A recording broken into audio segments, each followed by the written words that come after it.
Hola a todos, ¿cómo están? Espero que muy bien. En esta ocasión no venimos con una entrevista tradicional como las que ya estamos acostumbrados y que van a volver en las próximas semanas. No se desanimen si creen que ahí acabaron las entrevistas, van a regresar. En esta ocasión venimos para presentar y dialogar un libro exquisito completamente para los tiempos que vivimos y se trata nada más y nada menos que nuestro querido doctor en economía, profesor y ahora también escritor y trotamundos, Antonini de Jiménez. ¿Cómo estás, Antonini? Sebastián, un placer estar contigo, ¿eh? Después de la última entrevista, me siento muy feliz y un saludo desde aquí también a todos los que te oyen. Y qué mejor que retomar el rumbo de nuevo con tu personalidad, Antonini. Y pues bien, este libro se llama Despierta, razones para una vida en aislamiento, con el prólogo de nuestro muy querido profesor Gabriel Zanotti, como no podía ser de otra manera. Cuéntanos, Antonini, ¿de qué va tu libro? Sí, bueno, pues razones contra, que no para. Lo cambia todo la preposición, ¿verdad? Razones contra una vida en aislamiento. Bueno, pues Sebastián, mira, el libro que tienen aquí delante que pueden ver es un libro pequeño, es un libro cortito, es un libro con el que he buscado llegar al mayor número de estudiantes y de personas que no estén versadas tampoco en la lectura, y busca compaginar ciertas cosas que en la actualidad han dejado de compaginarse, que es la profundidad, la rigurosidad, con, con el rigor de estilo y a su vez con la comprensibilidad de un pequeño texto de poco más de 120 páginas donde un profesor, animado profesor, intenta destruir, refutar, desmontar todas y cada una de los argumentos que la comunidad médica nos ha estado ofreciendo a lo largo de esta pandemia.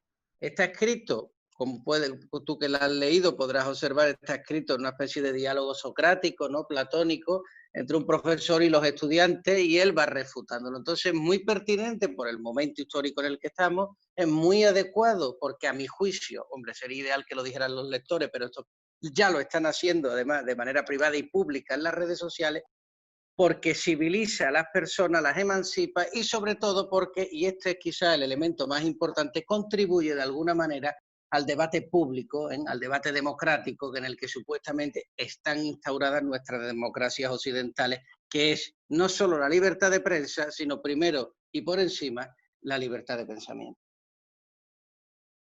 Yo cuando me puse a leer el libro me esperaba algo completamente distinto, me esperaba cifras, me esperaba hasta alguna que otra gráfica demostrando las pandemias que han azotado a la humanidad, pero no, lo que veo es que me encuentro con un diálogo socrático, con un coloquio de un profesor con sus estudiantes, y un profesor que muchas veces, en ocasiones, le hacían ver los estudiantes, pero profesor, usted se contradice. Cuéntanos, Antonini, cuáles son las contradicciones y de qué va hablando el profesor. Bueno, pues Sebastián, sí, ciertamente no hay un número en toda esta obra la que uno espera que esté lleno de números, ¿no? Porque últimamente hemos confundido, los académicos fundamentalmente, no entendemos que los números son una propiedad de la cosa, pero no son la cosa. Y entonces buscamos salvarnos en las estadísticas. Buscamos salvarnos en muchas cosas. Los académicos en las estadísticas buscamos una cifra incontrovertible, irrefutable, definitiva, única, que nos diga esto es así, no es de otra manera. Y lamentable o afortunadamente las cosas no son para nada así. Como vemos en esta obra, pues evidentemente son todo ideas desde un punto de vista filosófico que intentan romper con la estrecha idea, razón que tenemos de las cosas. Pues bueno, pues por ejemplo, por ponerte solo un ejemplo, ¿no? Se habla de que en América Latina los hospitales colapsarían si no lleváramos a cabo el confinamiento. Mentira, los hospitales llevan colapsado de facto desde que existe América Latina. Porque, y vuelvo ahora a los datos que tanto les gusta a mis opositores, el 70% de los latinoamericanos mueren sin haber pisado un hospital. Entonces, ¿por qué el miedo a que colapsen es ahora y no antes, verdad? Hay muchos argumentos que no se sostienen, que no pueden sostenerse por parte de la comunidad académica. ¿Por qué no pueden sostenerse? No pueden sostenerse porque las razones últimas de este confinamiento son únicas, únicas. Y ahora, si quiere, podemos defenderlo, única y exclusivamente el miedo a vivir. Antonini, hay algo muy interesante que sale al entrar al libro y al salir, que es un poco de filosofía habría sido suficiente para superar esta pandemia. Antonini, ¿crees que nos hemos alejado completamente de la filosofía? Completamente, y es una tragedia. Es una tragedia para las personas. Lo que demuestra esta pandemia es precisamente lo útil que son las ciencias humanas y filosóficas. Esto que ha sido debatido y debatible y expulsado de los centros académicos y educativos, por ejemplo, de España, donde se cuestiona profundamente el desarrollo de ciencias como la de la filosofía, demuestra que cuando abandonamos la ciencia filosófica, las ciencias del pensamiento, el pensamiento en general, y nos conducimos exclusivamente por la técnica, por los números, por las ciencias más experimentales, pues el hombre se queda indefenso. El problema es que el ser humano no es una cosa, no es esto lo otro, es esto y lo otro. Entonces se ve obligado a instaurarse dentro de un conjunto de disciplinas y sobre todo en la capacidad de poder cuestionar aquello que cree que sabe. Si la verdad no es definitiva, estamos obligados a cuestionarnos los principios de nuestra verdad. Si no estudiamos filosofía, por ejemplo, perdemos la capacidad para cuestionar las cosas. Recuerda, las ciencias experimentales no cuestionan, las ciencias experimentales no. Las ciencias experimentales cuestionan, la filosofía se cuestiona. Y esa es la diferencia entre la ciencia y el mundo del pensamiento, que unas cuestionan y otras se cuestionan. Bueno, llevar las dos simultáneamente es lo que nos libera de los totalitarismos. Y es, a mi juicio, lo que este profesor de filosofía le demuestra a unos estudiantes muy aplicados en el arte de los números, pero poco en el del razonamiento. Antonini, ¿tú crees que el confinamiento viene dado de lo que tú mismo dices, de la técnica, una instauración tecnocrática del confinamiento fue lo que desató lo que todos hemos visto? Por ejemplo, ver a políticos rodeados de médicos para poder sustentar sus políticas de confinamiento. ¿Tú ves que esto está completamente relacionado, esta tecnocracia está completamente relacionada con el abandono de la filosofía? Está relacionada la tecnocracia con el abandono de la filosofía y apuntas bien cuando dices, por ejemplo, que los médicos aparecen o no solo aparecen, sino que acaban justificando las políticas que acaban implementando los países. Es mucho más que esto, Sebastián. A mi juicio, este problema es un problema religioso y me explico rápidamente para los oyentes. Me refiero a un problema religioso con un problema de falta de sentido. Las personas últimamente, decía Nietzsche, que cuando los hombres matan a Dios, acaban convirtiendo a la salud en una diosa. Es decir, cuando las personas le pierden el sentido a las cosas, la vida se convierte en algo tembloroso, frágil, que nos provoca miedo. Esto es como el típico chico que está en la discoteca, ¿vale? Él llega con los amigos, pero él no entra en la discoteca, porque duda, entro, no entro, tengo miedo, no sé, debo de hacerlo, no debo. En cambio, los otros entran, se emborrachan, ligan y luego se van tranquilamente. Él no se puede acabar de ir de la discoteca porque nunca entró. Bueno, pues algo parecido nos pasa a nosotros con la vida. No nos queremos ir de la vida, no nos queremos morir, quizás porque no acabamos de entrar en ella, como en la discoteca. ¿Qué significa entrar en la vida? Entrar en la vida significa vivir en mayúsculas. ¿Qué es vivir en mayúsculas? Es vivir en libertad. ¿Y qué es vivir en libertad? Es vivir en soberanía con tu propio instinto, con tu propia voluntad, refinado por tu entendimiento. Es decir, es el coraje de vivir por ti mismo. Ese coraje se ha perdido en un mundo que no encuentra alimentos para ese coraje. ¿Cuáles son los alimentos del coraje? Los sentidos. Dios, el arte, el conocimiento, la verdad. Como todo eso se ha perdido viviendo en un mundo posmoderno, plástico, líquido, disolvente, las personas han perdido los fundamentos para el coraje, por lo tanto, los fundamentos para la libertad. Por consecuente, los fundamentos para vivir.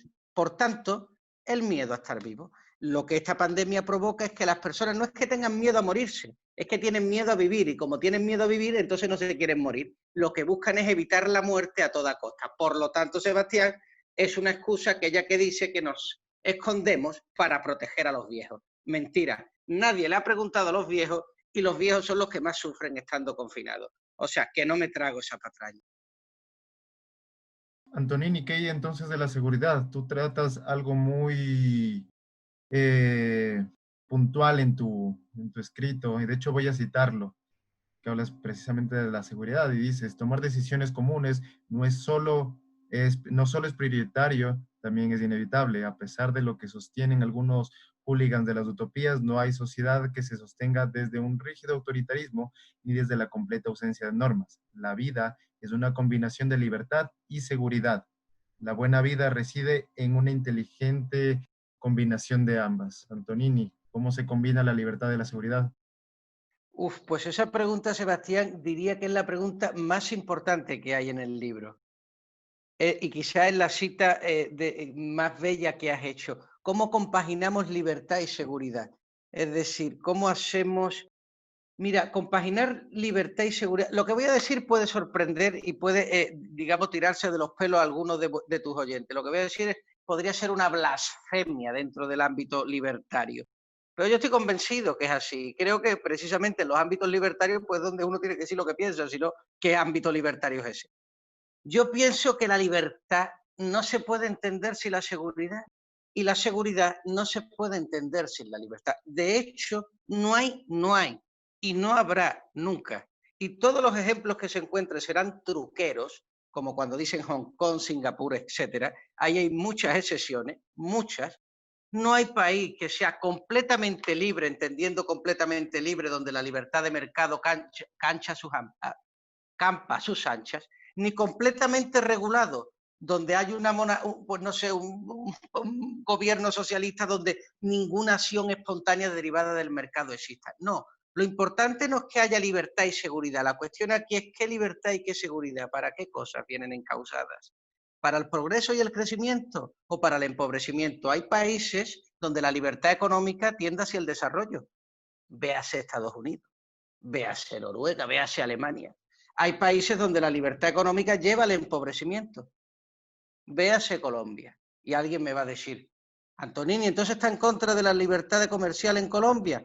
Por supuesto que no. Pero la libertad no es nada si no podemos explicar lo que contiene esa libertad. Si la libertad no está contenida de intrépido ánimo por saber, por enfrentar las cosas, por valentía, sino que esa libertad está alimentada de temeridad, de miedo, pues es evidente que esa libertad, esa aparente libertad de forma, acaba yendo contra el propio país. Por eso, mucho más que pedir libertad en Colombia o en Ecuador, donde estáis, mucho más importante.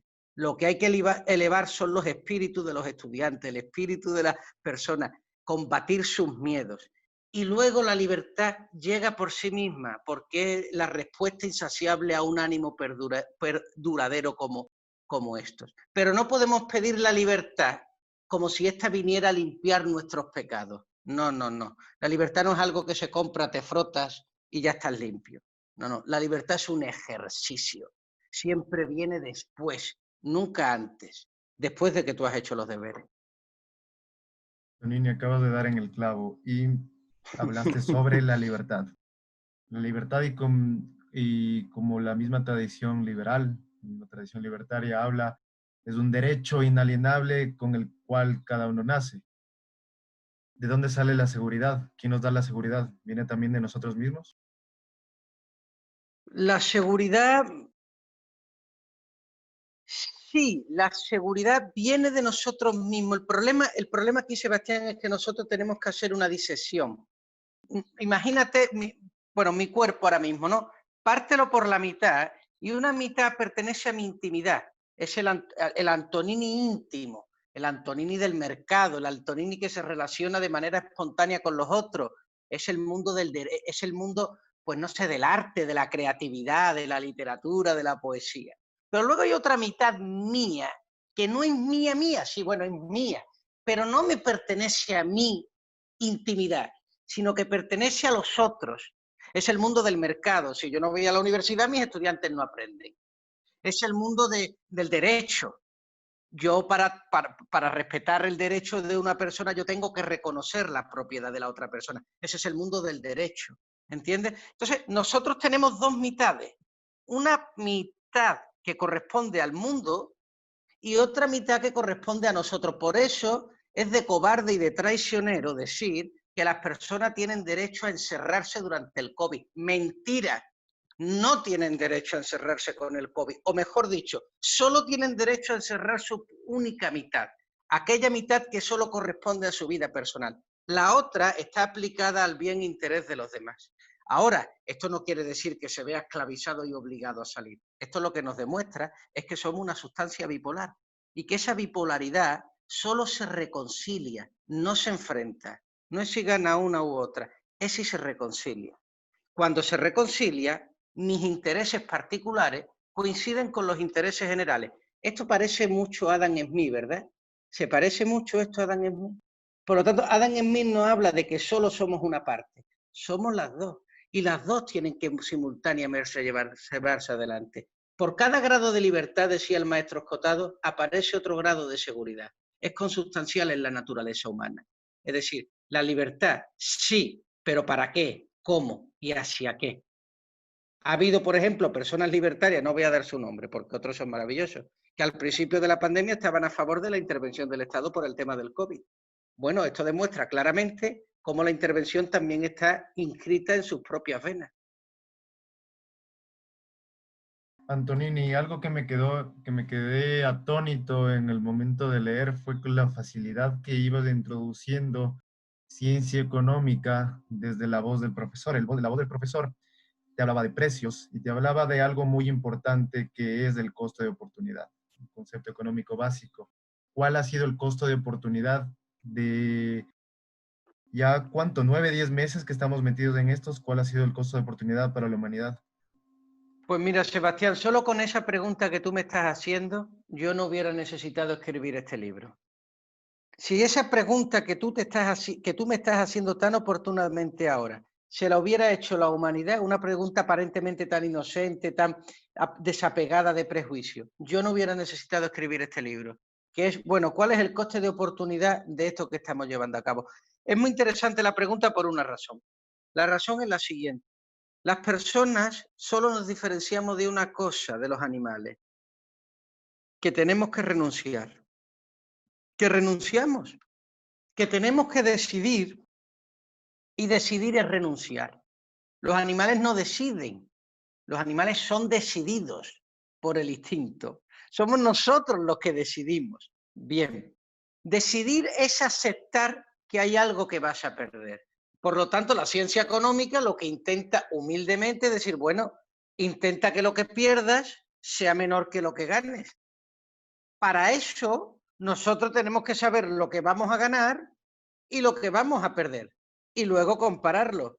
Con esta medida totalitaria, ineficaz, incongruente, y pon el adjetivo más grave que quiera, no sabemos ni lo que ganamos ni lo que perdemos. No sabemos lo que ganamos porque el confinamiento no evita contagiarnos, no lo evita. Y no sabemos lo que perdemos porque cuando paralizamos la vida hay una cantidad infinita de interacciones sociales de las que no somos conscientes, que estamos perturbando. Es verdad que hay muchas cosas bellas que están ocurriendo gracias al COVID, algunas cosas bellas que están ocurriendo, pero eso no puede justificar nunca esta paralización, porque también había cosas buenas, pues seguro, durante la Segunda Guerra Mundial. De entre los soldados se incrementaba la solidaridad y la empatía entre ellos. Pero no vamos a justificar una masacre de 60 millones de personas porque se incrementara la solidaridad entre las personas, ¿verdad? Digo para las personas que dicen que el COVID deja cosas buenas. Puede dejar cosas buenas, pero eso no justifica nada. Todo deja cosas buenas. Hasta el abrazo iracundo de un padre acaba dejando cosas buenas. Entonces, una cosa no justifica la otra. Y bueno, pues yo le diría que se está perdiendo mucho y que posiblemente se está perdiendo más de lo que ganamos. Alguien me dirá, es que salvar una vida es salvar a toda la humanidad, ¿verdad? O matar a una persona es como matar a toda la humanidad. Tú matas a alguien, matas a toda la humanidad. Sí, pero también se diría lo contrario, que salvar una vida es salvar a toda la humanidad. Es decir, que nosotros no podemos actuar como dioses. No podemos pararnos, Sebastián. No podemos esperar a que las cosas vayan bien. El mundo pasa y nosotros nos vamos deteriorando. La vida no se puede guardar. Antonini, creo que ahí entramos al meollo del asunto.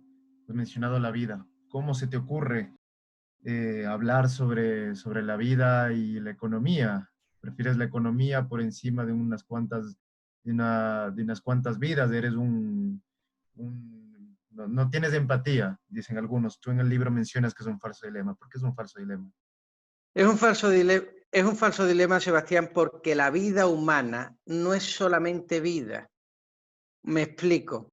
La vida humana no está hecha para sobrevivir, está hecha para supervivir. ¿Qué significa supervivir? Que no somos solamente un cuerpo. Nuestro cuerpo está espiritualizado, incluso si no queremos. Incluso si decidimos encerrarnos y fustigarnos y amedrentarnos, lo hacemos como humanos, nunca como animales. No perdemos nuestra condición de humanidad. Esto lo que quiere decir es que las personas que han querido establecer ese falso debate entre vida y economía, a mi juicio, tienen una percepción muy equivocada de lo que es la vida y tienen una otra percepción muy reduccionista de lo que es la economía. La economía, a mi juicio, bien entendida, es la vida. Es la vida en tanto y en cuanto la economía es la conciencia de la elección, de las mejores de las elecciones. Y la vida es fundamentalmente elegir, directa o indirectamente. Cuando queremos anteponer la vida a la economía, estamos anteponiendo una vida sin elección. Yo le pregunto a las personas, ¿ustedes querrían tener una vida sin elección? ¿Qué es una vida en su vida sin elección? Si pueden decidir si salen o no salen, si comen esto o lo otro, si aceptan una entrevista o no la aceptan, si deciden estudiar aquí o allá, leer o escribir, pues cualquier cosa. ¿Qué ocurre con esa vida? Que esa vida se denigra, eso deja de ser vida. ¿A cambio de qué? ¿De sobrevivir? No está claro, no está claro. Nadie sobrevive a la vida. Al final nos morimos de vida, no nos mata otra cosa.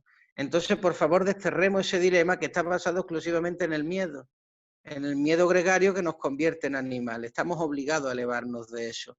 Y la dignidad humana está muy por encima de la mera sobrevivencia animal. Antonini, sigamos con el tema de la vida. Pese a lo que muchos creen, estamos viviendo la mejor etapa de la historia de la humanidad. Nunca hemos vivido tanto, nunca hemos sido tan ricos y nunca hemos sabido tanto. Y pese a que sabemos tanto como nunca antes en la historia de la humanidad, la presencia de un virus que hoy ya podemos sacar ciertas conclusiones, resulta que no ha sido tan letal como nos decían, en comparación obviamente con todos los virus que han azotado a la humanidad, pero ha sido suficiente para ponernos jaque a todo el mundo durante casi un año, probablemente más de un año. Antonini, ¿a qué le tiene en verdad miedo a la gente? Bueno, tú decías, Sebastián, que vivimos en la mejor vida. En la mejor vida sí conocida, no en la mejor porque, bueno, de la que hemos conocido es la mejor, pero bueno, aspiro a que se vaya mejorando, ¿verdad? Es cierto lo que tú dices, sabemos más que en ningún momento histórico. ¿Cómo puede ocurrir esto en una época donde sabemos tanto, donde tenemos acceso a Internet, donde las personas han recibido un nivel de educación que no es igualable a lo largo de la historia de la humanidad? ¿Cómo es posible que un virus que no es mortal, aunque haya personas que mueran con el virus, porque si fuera mortal morirían niños, básicamente? ¿Por qué este virus nos ha encerrado? Bueno, porque es verdad que sabemos más que nunca, pero no sabemos mejor. Sabemos más, pero no sabemos mejor. Y saber mejor significa volver al inicio de la entrevista cuando estábamos hablando de esa armoniosa combinación entre técnica y razón, entre libertad y seguridad. Y eso, pues bueno, ha llevado precisamente a buscar en la ciencia, por medio de este proceso de secularización social, a buscar en la ciencia una salvadora. Antes nos salvaba Dios, las iglesias. Entonces hemos convertido los hospitales en iglesias. Esto aparece en el libro. Lo que quiere decir que ahora los curas, los sacerdotes, son los médicos. Las personas no van a los médicos para que los curen, van a los médicos para que los salven. claro, cuando tú vas a un médico a que te salve, pues el médico poco puede hacer más que engañarte, autoengañarte o, en el mejor de los casos, decirte, señor, esto no es a lo que yo me dedico. Pero bueno, el mundo pues busca eso, precisamente salvarse. Y como no encuentra fuentes para salvarse, pues entonces lo que ha hecho es lo siguiente. Bueno, he perdido los sentidos en mi vida, pues busco un sentido negativo. Esto es como, por ejemplo, Sebastián, tú imagínate que estás en tu casa triste, que no sabes qué hacer con tu vida, que estás amargado. Y tú dices, necesito encontrar un sentido, pero no sé, estoy desengañado con todo, nada me llama la atención, todo es indiferente, ¿qué hago? Bueno, pues coges un ladrillo y te partes el tobillo. Entonces, al partirte el tobillo, encuentras un sentido en la vida. Tienes que ir al médico, te tienen que poner una escayola, tienes que tomarte unas pastillas, ponerte unas cremas, tienes que hacer una especie de ritual. Bueno, pues la sociedad ha hecho esto. Se ha autoinmolado, se ha provocado a sí misma se ha autosacrificado y entonces pues ahora ha vuelto a encontrar sentido. Fíjate tanto que ahora la gente dice que quedándome en casa puedo salvar a toda la humanidad, ¿verdad? Fíjate cuán poderoso nos convertimos cada uno. ¿No es acaso una fuente de sentido? Lo que demuestra que la gente no se quiere curar. Por eso no quiere las vacunas. No quieren las vacunas porque lo que no quieren en realidad es abandonar la única certeza que ha encontrado con el COVID, que es precisamente la de que su vida vuelva a ser importante para los otros. Es decir, te cuido, me cuido, te cuido. Eso es donde estamos, en un problema religioso. Antonini, mencionas la religión y muchos destierran la fe porque no es científica. La fe no es científica. Pero con este bofetazo que nos ha dado un virus, muchos ahora tienen fe en la ciencia, tienen fe en que va a salir la vacuna perfecta. ¿No es esto acaso una contradicción? Es claro, una de las cosas que aparece, en el libro es precisamente eso, la contradicción de querer ver un debate animado por muchos, de querer ver ciencia y religión como si fueran dos actitudes antagónicas, que una busca la verdad por medio de la medida, del control y de la experimentación en laboratorio, y la otra, bueno, busca la verdad pues por medio de la fe, que sería un instrumento. Bueno, todo esto es absolutamente erróneo, porque son dos campos profundamente distintos, pero siendo distintos a la vez son complementarios. La ciencia se encarga del estudio de las regularidades de los fenómenos, mientras que la fe, la religión, estudia el sentido de los fenómenos. Lo hago más fácil. La religión estudia el por qué. La ciencia estudia el qué, el cómo y el para qué. Pero el por qué lo estudia la religión. Por lo tanto, la ciencia no suplanta la religión y la religión no suplanta a la ciencia. El problema es que había épocas en las que el hombre solo simplificaba el qué, cómo y para qué al por qué. Y entonces todo era religión. Y ahora el hombre quiere acabar con el por qué y convertirlo todo en un cómo. Bueno, pues este es el problema en el que estamos hoy, que al haber terminado los para qué, las personas han dicho ¿y para qué vivo? ¿Y para qué vivo? ¿Y para qué vivo? Y se han encerrado en su casa. Antonini, Antonini, para ir terminando, muchos dicen, muchos políticos dicen, bueno, esto ha sido un trauma para la humanidad, pero de esto salimos más fuertes. De esto salimos más fuertes, Antonini. De esto salimos más fuertes. Sí, esa es la típica cosa que, sí, como dices, que dicen los políticos. Yo creo que salimos más fuertes. Hay una parte de mí que dice que sí, no por la razón que dan los políticos, no, que es como el típico eslogan este de justificar. Salimos más fuertes porque la salida es inevitable. Entonces, en este sentido, yo pienso que inconscientemente hay algo en nosotros, en la historia, en la sociedad. Hegel le llamaba el espíritu de la historia, que va acumulando conocimiento. y que nosotros vamos asimilando de manera inconsciente. Por ejemplo, cuando pasamos de la apropiación a los derechos de propiedad, por ejemplo, cuando pasamos de la servidumbre al derecho, no todas estas conquistas históricas que hemos ido celebrando y que nosotros, tú y yo, hemos nacido y ya las teníamos, pero esto ha sido una obra a lo largo de la humanidad. Bueno, yo creo que sí, que de alguna manera esto, por ejemplo, nos va a hacer quizás inconscientemente más conscientes, aunque eso resulte paradójico, pues de algunas amenazas y riesgos que afrontábamos con el capitalismo, con la manera de actuar en el capitalismo, que no son las que la izquierda normalmente dice del feminismo, el ecologismo, no. El único problema que tenía el capitalismo era el consumismo, no el consumo, no el consumo, el consumismo. Es decir, era el querer encontrar sentido en las mercancías.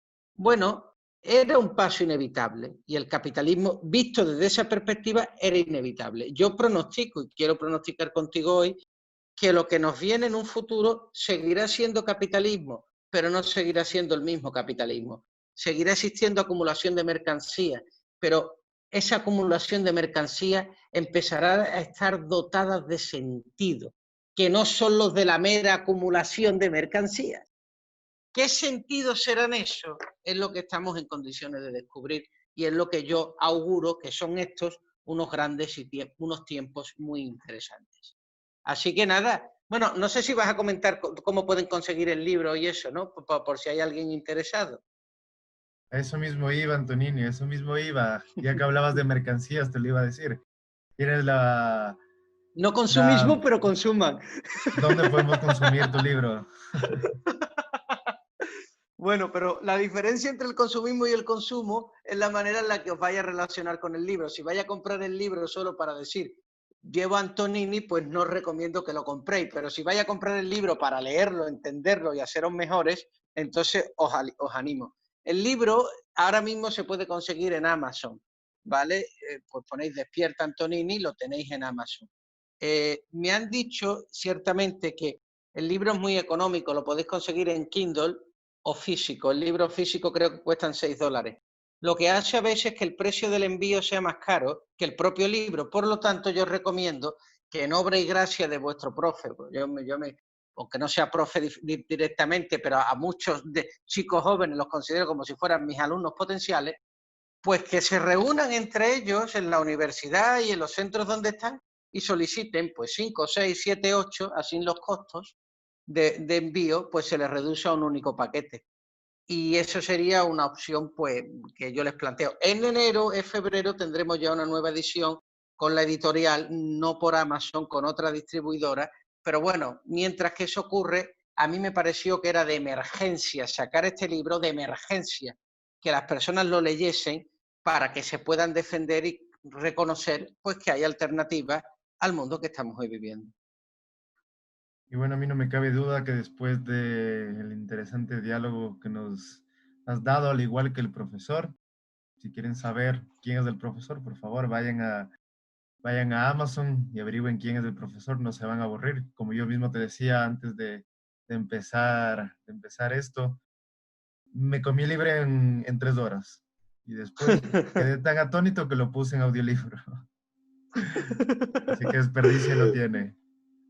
Bueno, pues espero que también que las personas que lo lean pues se sientan también tan motivadas como tú, aunque yo también te digo una cosa, Sebastián, este libro es directa, este libro entusiasma de forma directamente proporcional al ánimo y a la alegría que tenga el lector, de tal manera que si es un lector que tiene pasión por saber, por conocer, este libro le va a afectar muy positivamente.